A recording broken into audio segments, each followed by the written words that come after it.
Hey, bienvenidos de vuelta. Hoy les traigo 3 de las historias de Reddit más oscuras que encontré. Like, suscripción y nos metemos de lleno. En mi edificio cambian la alfombra del pasillo cuadro por cuadro, y el rastro termina justo al lado de mi puerta. Tengo 27 años y trabajo como analista de datos. Hace 8 meses alquilé un departamento en un edificio viejo que remodelaron, cerca del trabajo nuevo. Pagué 2 años por adelantado, toda mi liquidación, porque la unidad estaba justo donde la necesitaba y no quería perderla. Vivo solo con mi perro. En realidad el perro no es del todo mío. Me lo dejó Bruno, el inquilino anterior, que se fue a mitad de contrato sin avisar a nadie. Por el trabajo tengo la costumbre de fotografiar todo, hasta lo que no importa. Facturas, cables, el número de serie del medidor. La alfombra del pasillo entró en esas fotos sin que yo lo pensara. Es de rombos grises, y cada tanto la administración cambia un cuadro gastado por uno nuevo. Los cuadros nuevos quedan un tono más claros y apenas torcidos respecto al resto. Nada raro. Un edificio viejo se desgasta y alguien lo mantiene de a poco. El pasillo es largo, sin ventanas, con una luz que se enciende solo cuando alguien pasa. Mi puerta es la última, al fondo. Nadie mira de verdad el piso por el que camina todos los días. Una noche de esta semana no podía dormir y me puse a ordenar las fotos por fecha, como hago con cualquier cosa cuando estoy inquieto. Junté 8 semanas de imágenes del pasillo sin buscar nada en particular. Al ponerlas una tras otra lo vi. Los cuadros claros no estaban repartidos al azar. Formaban una línea, un camino continuo que arrancaba en el ascensor y avanzaba hacia el fondo. Una semana un cuadro, la siguiente el de al lado, siempre sobre la misma línea. El fondo del pasillo es donde está mi puerta. Los conté 3 veces pensando que me equivocaba, que era el cansancio. No me equivocaba. Esa mañana cuando salí a trabajar había un cuadro nuevo que no figuraba en ninguna de mis fotos. Estaba justo frente a mi tapete. Me agaché sin pensarlo. Todavía olía pegamento fresco. Un rombo gris más claro no significa nada, hasta que empiezas a notar en qué noche apareció. Empecé a llevar un registro. Cada mañana antes de salir, fotografiaba el pasillo y anotaba la fecha, la hora, y si esa noche yo había salido del departamento o no. Soy analista de datos, es lo único que sé hacer cuando algo no me cierra, ordenarlo en una tabla y mirar la columna que sobra. Al cabo de 2 semanas tenía la columna que sobraba. Hubo 3 noches en que no crucé esa puerta ni una vez. Trabajé desde casa, pedí comida, saqué al perro al patio de atrás y nada más. En 2 de esas 3 noches, a la mañana siguiente, había un cuadro nuevo. Un tono más claro que el resto, apenas torcido respecto a la línea de rombos. Siempre el siguiente sobre la misma recta. No podía ser mi propio desgaste, porque yo no había pisado el pasillo. Alguien había estado ahí de madrugada, levantando un cuadro y pegando otro, sin ruido. Y no era mantenimiento repartido al azar por el edificio, era una sola línea, y avanzaba derecho hacia mi puerta. La misma alfombra de siempre, solo que ahora alguien la estaba escribiendo. Pensé en Hugo enseguida. Es el del departamento del fondo, el que no tiene número en la puerta, pegado a la mía. Casi no lo veo, pero cuando coincidimos en el ascensor, se queda callado mirándome hasta que llego a mi piso. Me armé la explicación completa en la cabeza. Hugo salía de noche, cuando el pasillo estaba a oscuras, y cambiaba un cuadro por vez para tener una excusa de estar ahí, para medir cuánto le faltaba hasta mi puerta. Un tipo así no toca el timbre, prepara el camino y espera. Cuanto más lo pensaba, menos me parecía locura. Ese mismo día compré una cámara barata, de esas con imán, y la puse por dentro apuntando a la mirilla y al umbral. Configuré que me avisara al teléfono con cualquier movimiento. Esa noche me acosté con el celular en la mano. Me desperté 4 veces a revisar una grabación en la que no pasaba nada. Desde entonces no dormí una noche entera. El martes coincidí con Hugo en el ascensor. Fue él quien habló, cosa rara. Me preguntó, sin mirarme, si al final no había decidido por el verde de la pared del dormitorio, o si la iba a dejar así. Me quedé quieto. La pared del fondo de mi dormitorio es de un verde apagado, casi gris, y llevaba semanas dudando si pintarla. Eso no se ve desde el pasillo. No se ve desde ningún lado que no sea dentro de mi departamento. Alcancé a contestarle algo, no sé qué. Entonces agregó, ya con la puerta abriéndose en su piso, que el ropero me quedaba mejor contra esa misma pared que donde lo tenía antes. Yo había movido el ropero solo una vez, la semana anterior, de noche. Nadie me vio hacerlo, nadie entró a ayudarme. Se bajó sin despedirse y me dejó ahí, subiendo un piso de más porque me olvidé de apretar el botón. ¿Cómo sabía el color de una pared que solo yo había mirado? Esa noche no dormí. Ordené lo que sabía como ordeno todo lo que no me cierra. Hugo conocía el color de mi pared, sabía dónde había puesto el ropero, y afuera, en la alfombra, la línea de cuadros claros seguía avanzando hacia mi puerta. Para mí ya no eran dos cosas separadas, era uno solo. El rastro de la alfombra era su cuenta regresiva, los pasos que le faltaban desde el ascensor hasta mi umbral, y de algún modo ya estaba mirando para adentro. Me acordé de algo que cuando me mudé conté como una ternura. Las primeras noches el perro se quedaba sentado frente a la pared del fondo del dormitorio, moviendo la cola despacio, con la vista clavada en el zócalo. Pensé que escuchaba ratones entre las paredes viejas y hasta me dio gracia. Lo dejé pasar 8 meses. Ahora lo pienso de nuevo y no me da nada de gracia. Un perro no le mueve la cola a un ratón. En los comentarios alguien escribió: lo que me heló fue lo del perro contra la pared. Los animales no se equivocan, vos te equivocaste 8 meses. Uno de ellos, Throwaway Arquitecta, dijo: que sepa el color de una pared de adentro no es normal. ¿Ya mediste los metros reales de tu dormitorio contra los del plano del edificio? Un comentario destacado dice: hermano, deja de teorizar con Hugo y anda hoy mismo a pedir el plano. Estás mirando la alfombra cuando el problema está dentro. Pensó que un par de noches lejos le iban a devolver a las cosas su tamaño real. Decidí irme 2 noches a lo de un familiar, del otro lado de la ciudad. Ya no aguantaba dormir con el teléfono en la mano, ni levantarme a revisar una grabación donde nunca pasaba nada. Antes de salir, hice algo que ahora me parece de loco. Pegué 3 tiras de cinta de papel entre la puerta y el marco, a distintas alturas, y las firmé con virome. Si alguien abría, la cinta se cortaba y yo me iba a enterar. Dejé al perro adentro con comida y agua para los 2 días. No me lo quise llevar y todavía no sé bien por qué. El pasillo quedó vacío, con su línea de rombos y el último cuadro claro a un paso de mi tapete. Cerré, probé el picaporte 2 veces y me fui. Esas 2 noches dormí, las primeras en meses. Pensé que con un poco de distancia todo se iba a ver más chico, que era yo el que estaba armando un monstruo con fotos de una alfombra vieja. Al tercer día escribí una actualización, la leo como la dejó. El cuadro nuevo apareció mientras yo dormía en otra casa. Volví el domingo a la tarde. Las 3 tiras de cinta seguían enteras, con mi firma intacta. Nadie había abierto mi puerta. Me quedé un rato quieto, aliviado, con la mochila todavía al hombro. Después bajé la vista. Había un cuadro nuevo en la alfombra, más claro que el resto, apenas torcido, el siguiente sobre la misma línea de siempre. Estaba un paso más cerca de mi tapete que el anterior. Me agaché y toqué el borde. El pegamento cedía bajo el dedo, fresco. Yo había pasado 2 noches durmiendo del otro lado de la ciudad. Hugo no me podía haber seguido hasta ahí, y para poner ese cuadro no hacía falta que yo estuviera en casa. Toda mi teoría se cayó ahí, agachado en el pasillo. A Hugo también lo podían estar mirando. Subí, dejé la mochila y bajé directo a la administración. Lucía estaba por cerrar.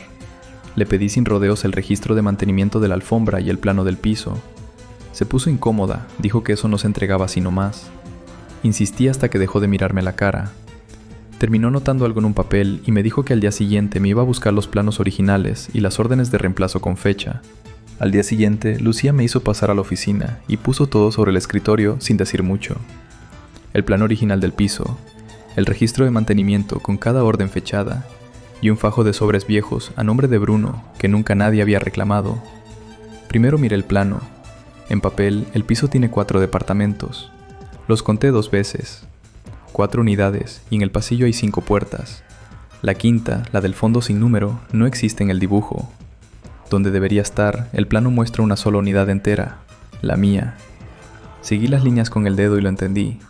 Mi departamento original era más grande. En algún momento le recortaron a mitad del fondo, le levantaron una pared y le abrieron una puerta al pasillo. Y esa mitad es donde vive Hugo. La pared del fondo de mi dormitorio, la verde, es la que nos separa. Después revisé el registro de reemplazos. Las fechas coincidían una por una con las de mi tabla. El rastro nunca había apuntado a mi puerta. Era el piso gastado de un hombre que caminaba cada noche del ascensor hasta la suya. Los cuadros claros no eran una cuenta regresiva. eran el desgaste real de una ruta. Hugo entrando y saliendo de madrugada por esa puerta pegada a la mía, del ascensor a su umbral, siempre sobre la misma línea. La administración cambiaba el cuadro más pisado y por eso la cosa avanzaba. No terminaba en mi puerta, terminaba en la de él. Entonces me acordé del perro. Las primeras noches, sentado frente a la pared del fondo, moviendo la cola despacio. No escuchaba ratones. Del otro lado de esa pared estaba Hugo, y el perro, que era de Bruno, lo conocía desde mucho antes que yo llegara. No me saludaba a mí, lo saludaba a él. En el plano legal, mi departamento figura entero y el de Hugo no figura. No hubo forzamiento, no hubo allanamiento de nada, porque en el papel esa pared es parte de mi propia casa y no se puede tocar. Pagué 2 años por adelantado con toda mi liquidación. No me queda nada ni ningún lado a donde ir. Ahora duermo en el living, con el perro al lado, y ya no confío en el perro. Un comentario destacado dice: hermano, dormir en el living no te salva de una puerta que da a tu propia casa. Con todo respeto, eso no es un plan. Martin PDF comentó: ¿y Bruno? Nadie está preguntando qué pasó con Bruno. El tipo dejó al perro y se fue a mitad de contrato. Ese detalle es toda la historia. Esta noche cerrá con llave y contá las puertas de tu propio pasillo. La que sigue empieza cuando ya es tarde para eso. Mi terapeuta guarda sesiones que yo nunca tuve, y todas hablan del extractor de mi baño. Un departamento barato en el centro y una aplicación de terapia. Nada más, al principio. Me llamo Noelia, tengo 26 años y soy peluquera. Hace 8 meses me mudé sola a un 3er piso de un edificio viejo del centro. Un departamento barato que conseguí por medio de Álvaro, el administrador. Firmé un contrato de 2 años, con una multa de 3 meses de alquiler si lo rompía antes. Entre el depósito y el sillón que alquilo en la peluquería, se me fueron todos los ahorros, así que irme no era una opción, ni entonces ni ahora. Desde la mudanza dormía mal. Me despertaba a las 4 y ya no enganchaba el sueño de nuevo. Por eso empecé terapia por videollamada con un psicólogo, Joaquín, a través de una aplicación que después de cada sesión manda por correo un resumen escrito de lo hablado. Lo único raro del lugar era el extractor del baño. Uno lo apaga y sigue girando unos 40 segundos más, como si le costara frenar. Se lo comenté a Álvaro y me dijo que era un defecto de esos aparatos baratos, que iba a mandar a alguien. No mandó a nadie, pero me acostumbré y dejé de notarlo. Los resúmenes llegaban solos al correo, uno detrás de otro, siempre iguales. Anoche abrí uno de esos resúmenes automáticos y no lo entendí. Decía que yo había tenido una sesión de 1 hora un martes a las 3 de la tarde. Ese martes estuve 9 horas de pie cortando pelo en la galería, con clientas anotadas en la agenda con nombre y horario, que lo pueden jurar. No hubo ninguna videollamada, y sin embargo, ahí estaba el texto, escrito con mis muletillas, con esa forma que tengo de arrancar diciendo la verdad que, y de meter, no sé, viste en la mitad de todo. Decía que yo le había contado a Joaquín que dejo el extractor del baño prendido toda la noche a propósito, para tapar un ruido que sale del conducto de ventilación, un golpeteo que, según esa nota que yo nunca dicté, siempre repite lo mismo antes de cortarse. Lo leí 3 veces. Yo jamás hablé de ningún golpeteo con nadie. Yo ese martes no tuve ninguna sesión. No apagó la computadora esa madrugada. Se puso a revisar cada resumen desde el principio, uno por uno. Quería convencerme de cuáles sesiones había tenido de verdad, así que abrí todos los correos desde el más viejo. Los primeros los reconocía sin dudar. La fecha caía en mis días libres. Me acordaba de lo que había hablado, hasta de cómo estaba sentada. En el resumen de mi primera sesión, la de verdad, encontré una parte que casi había olvidado. Le había contado a Joaquín, prestándole importancia, que lo único raro del departamento era un extractor del baño que sigue girando como 40 segundos de más después de que uno lo apaga, y que ya ni lo notaba. Una tontería de esas que uno dice para llenar el silencio al principio de la charla. Ahí estaba, escrito tal cual, entre cosas mías de verdad, mezclada con lo que le conté del insomnio y de mi hermano Mateo. Eso me tranquilizó un rato. Si esa parte era real, pensé, capaz todo tenía una explicación aburrida y yo estaba agrandando un error de la aplicación. Los resúmenes verdaderos y los otros caían en el mismo correo, con el mismo membrete. 2 días después llegó otro. Una sesión de 50 minutos, un jueves a las 10 de la mañana. Ese jueves abrí la peluquería a las 9 y no paré hasta la tarde. Tengo la agenda con 6 clientas anotadas, con nombre y horario. No hubo ninguna videollamada. Al día siguiente entró un tercero, fechado un sábado en el que también estuve parada cortando pelo todo el día. Los leí despacio, esperando que fueran copias del primero. No lo eran. Cada uno contaba cosas distintas, sesiones enteras con temas nuevos, pero todos estaban escritos igual que hablo yo, con mis muletillas, con esa forma que tengo de arrancar diciendo la verdad que, de meter viste en la mitad de la frase, de corregirme sola a mitad de una idea. No era alguien imitándome mal, era mi manera exacta de hablar, puesta por escrito por alguien que no era yo, contando horas que yo pasé de pie con la tijera en la mano. Dejé de pensar que era un error de la aplicación. Uno de ellos, solo leo no comento, dijo: lo que más frío me dio no es el extractor, es que las notas tenían tus muletillas, escribieron como hablas vos. Alguien más añadió: una frase se copia, la forma de hablar de alguien no es un error de ninguna aplicación. Alguien tiene tu usuario y se sienta a hablar en tu lugar.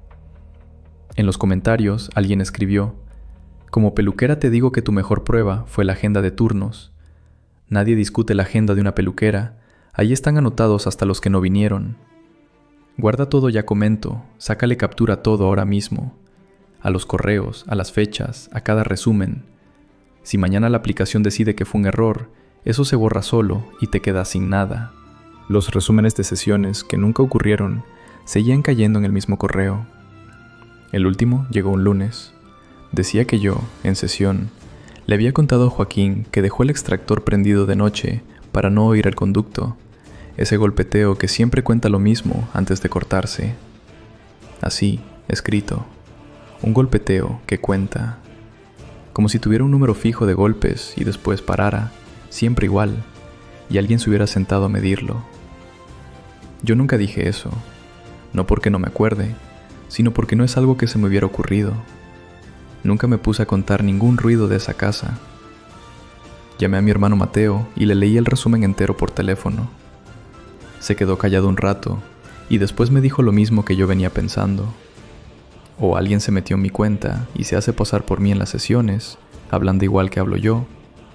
O el que inventa es Joaquín, que capaz factura consultas que nunca pasaron para cobrarle de más a la hora social, y que se le mezclaron mis datos con los de otro paciente. Las dos cosas cerraban mejor que cualquier otra cosa. Me quedé con esas dos. ¿Quién se sienta a contar los golpes de un caño hasta saberse el número de memoria? Pensé en ir a la policía. Lo pensé en serio, con el teléfono en la mano. Pero para denunciar que alguien escribe sesiones falsas a mi nombre, tengo que entregar esas sesiones. Y en esas hojas, con mis muletillas, con mi forma exacta de hablar, estoy yo describiendo un conducto de ventilación, un golpeteo que cuenta antes de cortarse, y explicando que dejo el extractor prendido para taparlo. Nadie lee eso y abre una investigación.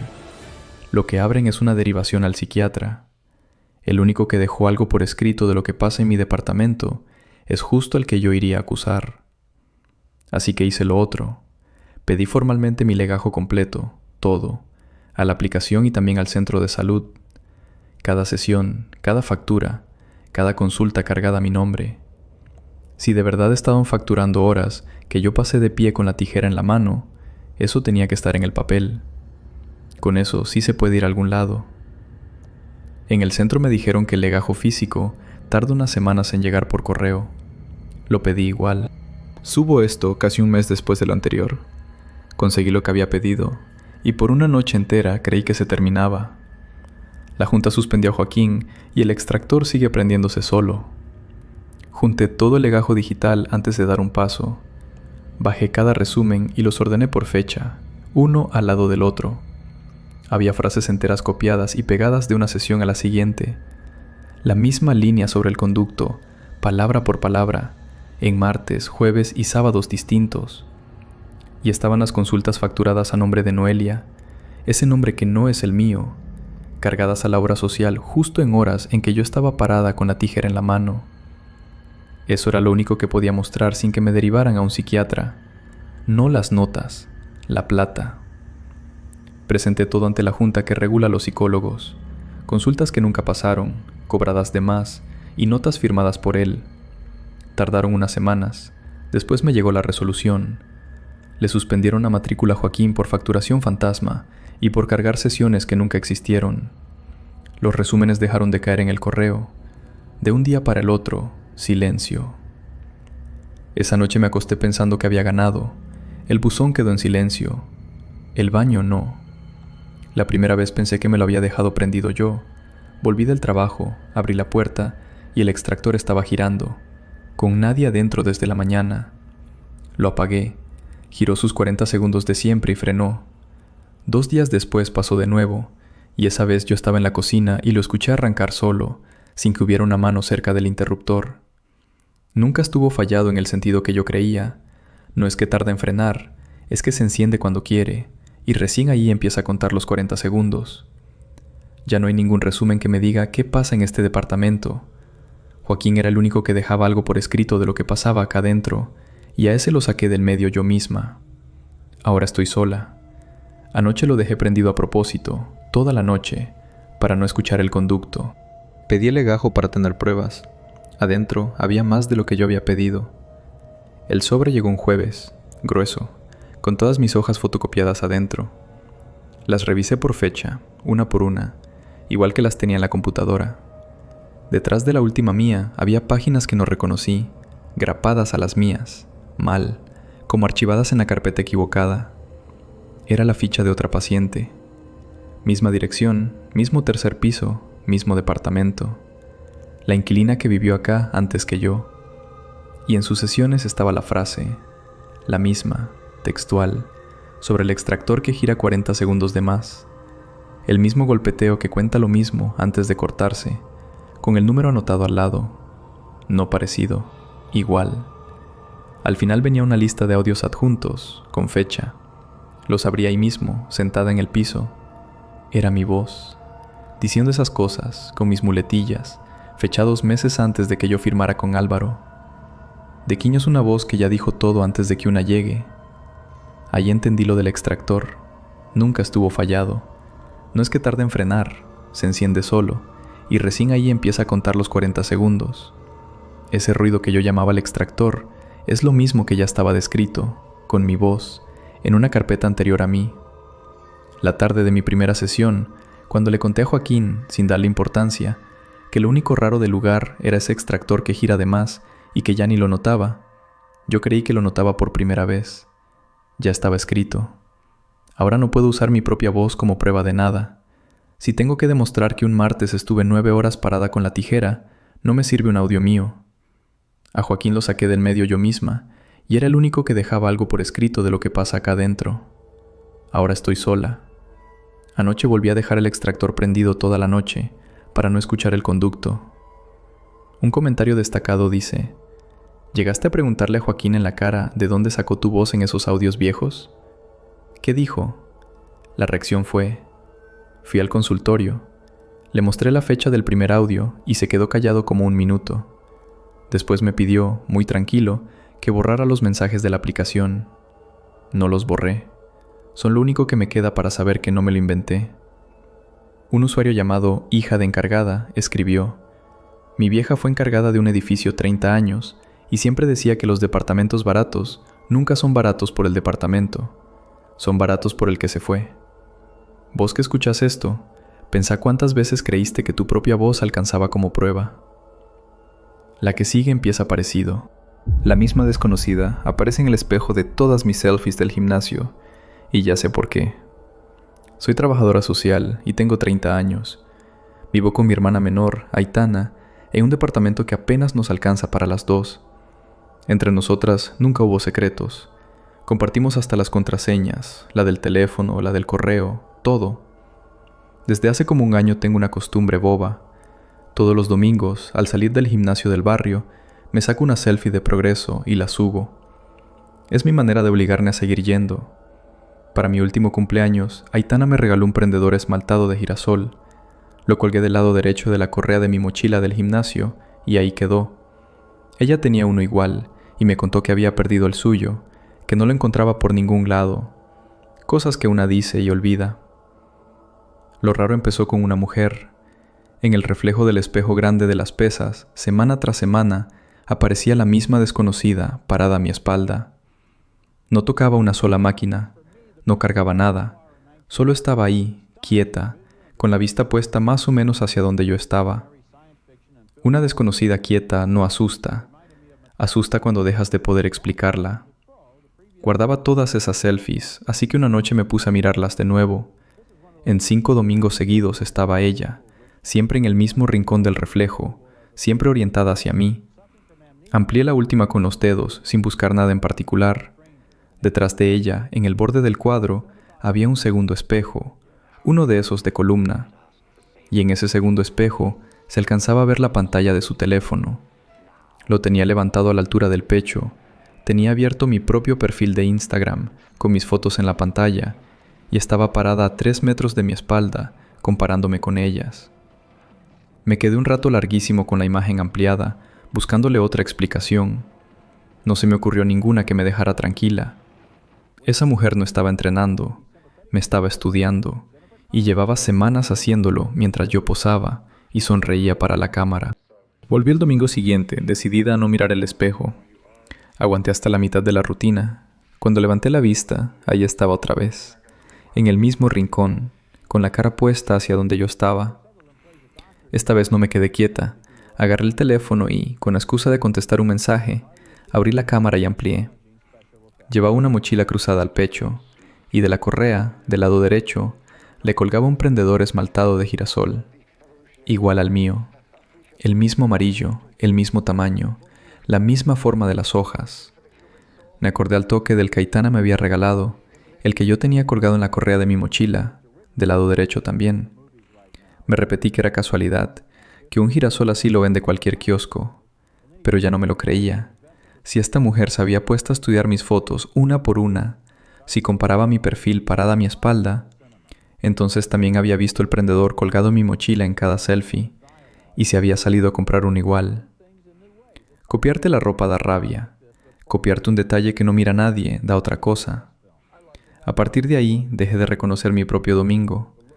Empecé a cambiar de horario. Un día iba temprano, al otro esperaba hasta la noche, tratando de romperle la costumbre. No sirvió de nada. Aparecía igual, tarde o temprano, siempre en ese rincón, siempre sin tocar una sola máquina. Me descubrí entrenando de espaldas a la pared para tener la puerta de frente. Miraba por encima del hombro entre serie y serie. Me llevaba el prendedor de girasol guardado dentro de la mochila en vez de colgado, como si esconderlo fuera a cambiar algo. Dejé de subir la selfie 2 domingos seguidos, y esos 2 domingos me sentí más observada que nunca, porque ya no tenía la foto para revisar después qué había hecho ella. Se lo conté a Aitana una noche, por arriba, sin darle todos los detalles. Le dije que había una mujer rara en el gimnasio que me ponía nerviosa. Me escuchó, me dijo que tuviera cuidado, que le avisara si volvía a pasar. Me abrazó y me fui a dormir un poco más tranquila. Era mi hermana. Con ella al lado, la casa siempre se sentía segura. Un martes cualquiera, Nuria, mi compañera de trabajo, me escribió preguntándome si me había abierto una cuenta nueva. Le dije que no. Me pasó el enlace de todos modos. Era un perfil con mi cara, mi nombre y mi apellido completos, y en la descripción decía que trabajaba en el refugio, con el nombre del lugar escrito tal cual. Abajo mencionaba a Aitana como mi hermana menor. Cualquiera que cayera ahí pensaría que era yo. Me temblaban las manos mientras bajaba por las fotos.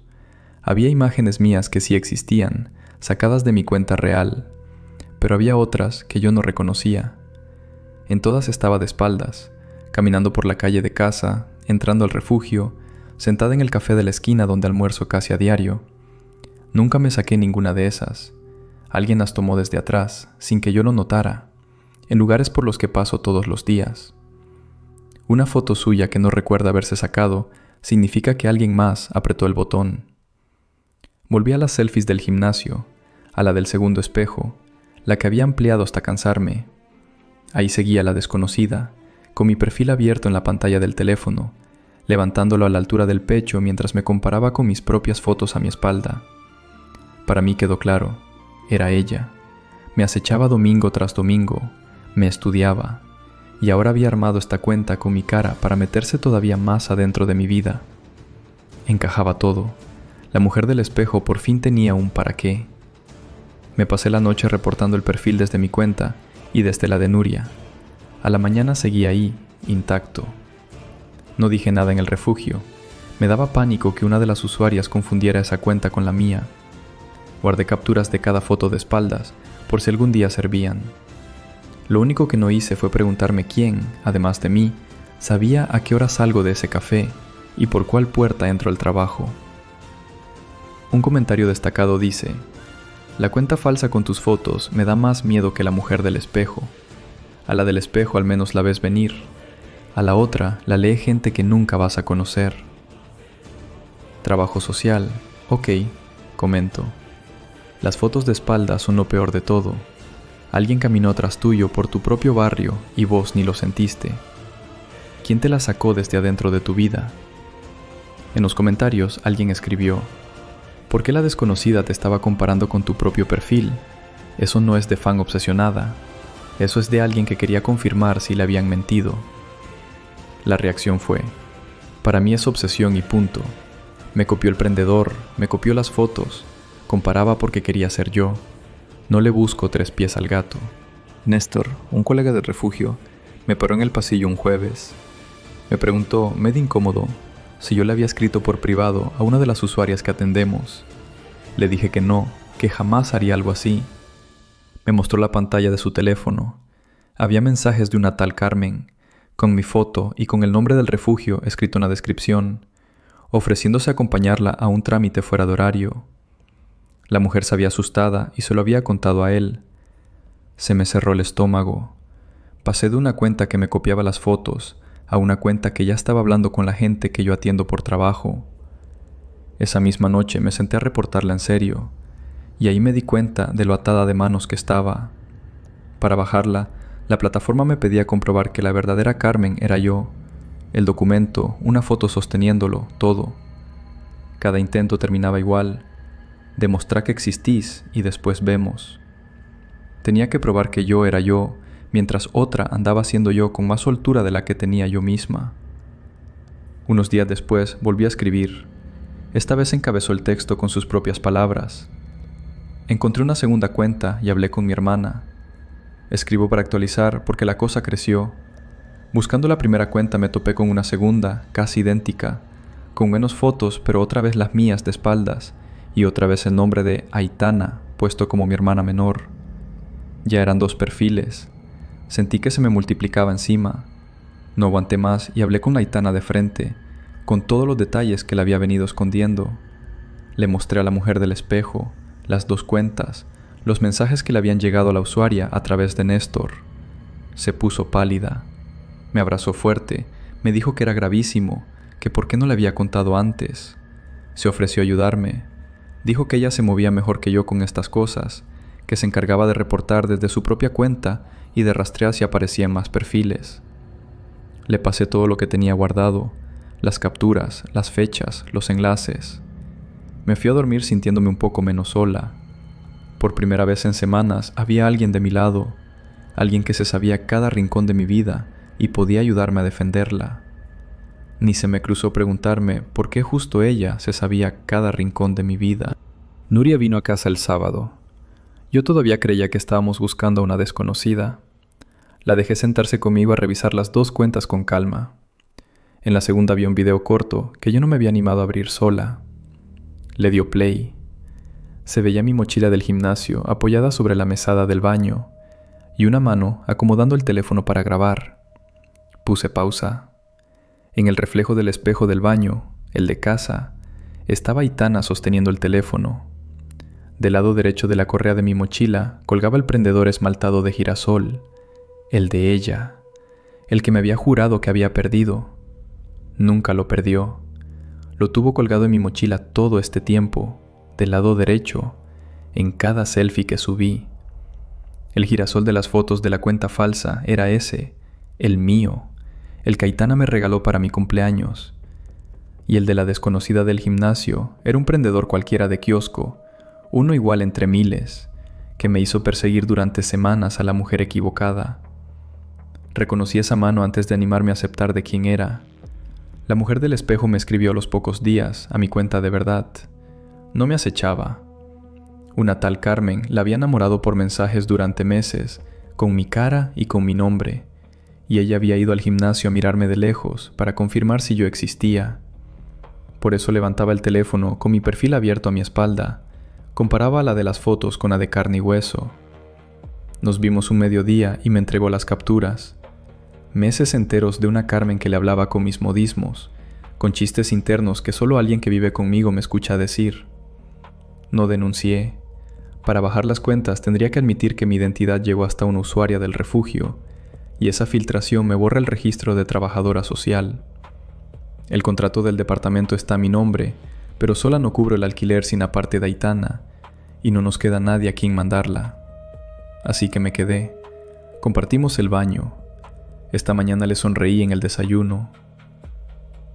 Un usuario llamado Cafeinada Total escribió: el detalle del prendedor de girasol me destruyó. Tenerlo colgado en tu propia mochila todo el tiempo sin saber lo que significaba. Otro usuario: no soy de acá, respondió, y encima se lo regaló ella. Le puso la prueba en la mano y Carmen la cargó al hombro más de un año sin sospechar nada. Un comentario destacado dice: cuidas a gente vulnerable y la persona que se metió en tu vida dormía pared de por medio. Es lo más retorcido que leí en semanas. Gracias por acompañarme hasta acá. Si esta historia te quedó dando vueltas, seguí el canal y déjame un comentario con la que más te marcó.